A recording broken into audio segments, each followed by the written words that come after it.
na si Miguel at si Marco.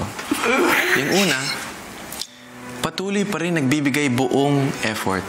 Yung isa naman, mas napapalapit na sa'yo. So Eliza, ang tanong ko sa'yo, ano ang tunay mong nararamdaman para sa kanilang dalawa?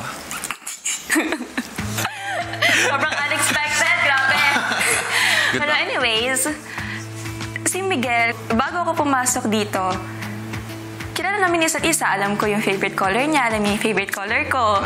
So, matagal-tagal na rin talaga yung araw, months, na nagkausap kami ni Miguel bago kami pumasok dito. Pero yun nga, sinasabi ko naman sa inyo lahat na ilang beses akong ginost ni Miguel. So, bago ako pumasok dito, yung loob ko sa kanya, hindi na talaga ganun kalalim kung ano yung nararamdaman ko sa kanya before.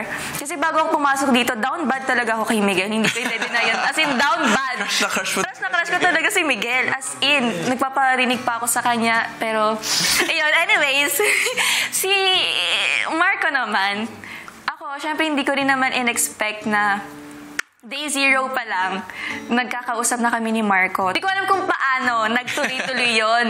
Kasi nagugulat na lang din ako na nagsasabi sa akin sila, Crystal, na uy, napapansin ko, napapadalas usap niyo ni Marco, gano'n. Tapos pag magkausap kayo, may spark daw, gano'n. Sabi ko, hindi, wala, friends lang talaga, gano'n. Kasi nga, syempre, gusto ko lang din naman makilala kayong housemates. And isa si Marco sa mga unang lumapit sa loob ko.